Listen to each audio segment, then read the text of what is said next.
High hello guys, welcome back to my YouTube channel 24 Maitri. So मी आहे मैत्री आणि मला गणपती आगमनाची आणि विसर्जनाची दोन्ही मिरवणुका बघायला प्रचंड आवडतं. आणि त्यात गणेशोत्सव तोही पुण्यातल्या म्हणजे तर कायच सांगावं. ढोल ताशांच्या गजरात जे काय आगमनाची आणि विसर्जनाची मिरवणूक होते ते तर म्हणजे शब्दात मांडून न शकण्यासारखी ती गोष्ट आहे.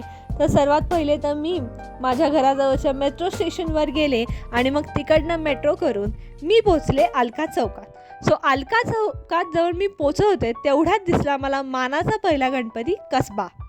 सो कसबा गणपती पाहतेच तवर त्याच्या पाठोपाठ आला मानाचा दुसरा गणपती तांबडी जोगेश्वरी. मला हे दोन्ही गणपती इतके आवडतात बघायला. एक तर त्यांच्या मूर्त्या सुरेख आहेत आणि ते ज्या प्रकारे मिरवणूक जी पालखीतून घेऊन येतात ते मला खूप खूप खूप जास्त आवडतं. मानाच्या दोन्ही पहिल्या गणपतींचं मी दर्शन घेतलं आणि मग गेले थोडीशी पुढच्या चौकात चालत. तिथे आला होता मानाचा तिसरा गणपती म्हणजेच गुरुजी तालीम मंडळापुढे इतके छान ढोल ताशा वादन होत होते ना. आणि खूप गुलाल DJ वगैरे जो त्यांनी ज्या प्रकारे लावला होता, गाणीसुद्धा इतकी छान त्यांनी लावली होती. गणरायाची गाणी त्यांनी त्याच्यावरती लावली. तुम्ही बघू शकता आता व्हिडिओमध्ये की ही इतकी सुरेख मूर्ती आहे. आय थिंक सो पुण्यातल्या मानाचे जे 5ही गणपती आहेत त्यांची मूर्ती इतकी सुरेख आणि अप्रतिम आहेत ना. मला तर म्हणजे खूप खूप खूप खूप जास्त आवडतं त्या मूर्त्या वगैरे बघायला. तुम्ही जर माझा आधीचा व्लॉग बघितला असेल जेव्हा मी गणपती दर्शनाला जाते तेव्हाही तुम्हाला बघितलं असेल मला गणपती फेस्टिवल हा किती आवडतो.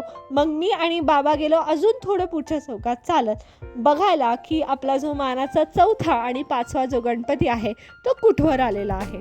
पण आम्हाला असं लक्षात आलं त्यांच्या विसर्जनासाठी अजून 2-3 तास तर नक्कीच जाणार आहेत. आणि एवढा वेळ आमच्याकडे नव्हता कारण का आम्हाला मेट्रोतून पुन्हा घरी यायचं होतं आणि घड्याळात वाजले होते ऑलरेडी 4:30 ते 5 वाजले होते. एक्झॅक्टली माझा टाईम लक्षात नाही. सो तहान लागले असल्यामुळे थोडासा पिला आम्ही सोडा आणि मग मेट्रोत बसून तुम्ही ब्रिजवर बघू शकता इतकी ती छान गर्दी, ते भगवे झेंडे वगैरे, त्या ज्या प्रकारे ड्रेसअप केलेला असतो ढोल ताशा जे पथकातली लोकं आहेत त्यांनी खूप खूप खूप जास्त आवडतं. तर मी तुम्हाला नक्की ॲडवाईस करीन तुम्ही तुमच्या सिटीमध्ये आणि जर तुम्ही पुण्यातले असाल तर पुण्यातली मिरवणूक नक्की नक्की नक्की बघा. आणि मी तुम्हाला पुढच्या ब्लॉगमध्ये नक्कीच भेटेन आणि तुम्ही मला कॉमेंट्समध्ये सांगायला विसरू नका तुमचा गणपती फेस्टिवलचा अनुभव कसा होता, तुम्ही मिरवणूक बघितली की नाही. Till then bye.